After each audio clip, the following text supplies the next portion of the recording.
My first day at the reading at the school, and my student reader was the very last one to make it to the library.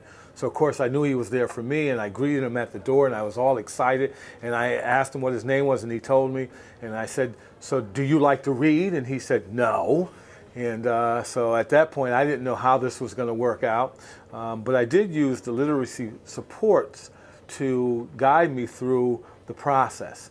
So not only did it create a bridge for us to build a relationship, but also to build a communication, use them as communication skills to help us with the reading process as well.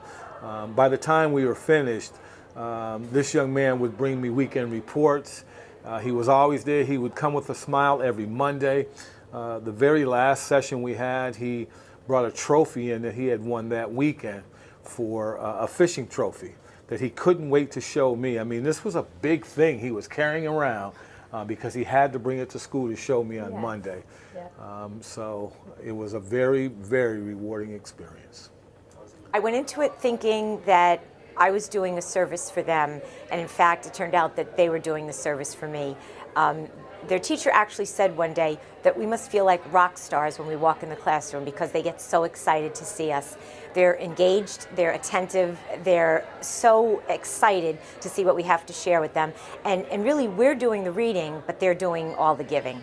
So we had worksheets that we used after we read the book, graphic organizers, that really helped the student recollect what the story was about, whether it be about a character or about sequencing of the story, and that helped them comprehend more.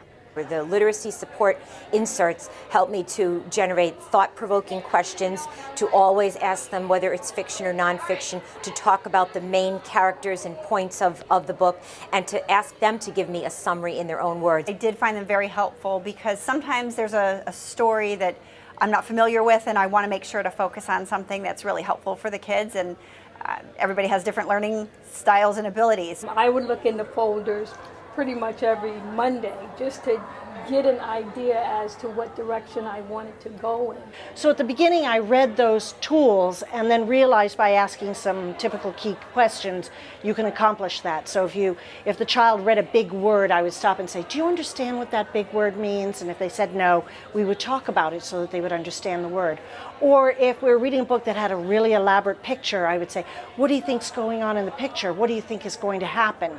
I'm not a teacher by trade, and this was very helpful in getting me to be able to have a conversation with them about the book. My expectations of the program was far exceeded by my interaction with my students. We had gotten to a point, we had a regular routine that at the end of the session I had to arm wrestle him. And whoever won the arm wrestling got to choose the first book the following Monday. And so I would win every now and then. I had to keep him on his toes, but he looked forward to that, and it was part of the bond. I hope he got half as much from the reading program as I did from sitting with him on Mondays. The best part about being a United Way volunteer reader is that your readers give back so much more to you than you could ever imagine doing for them. The best part is knowing that I'm making an impact with kids and seeing that they know that I truly value who they are. The best part of being a United Way volunteer reader was sitting with the child and watching them smile and knowing that they were enjoying their time with you and you were enjoying your time with them. So it really was more about the relationship building than it was about the reading.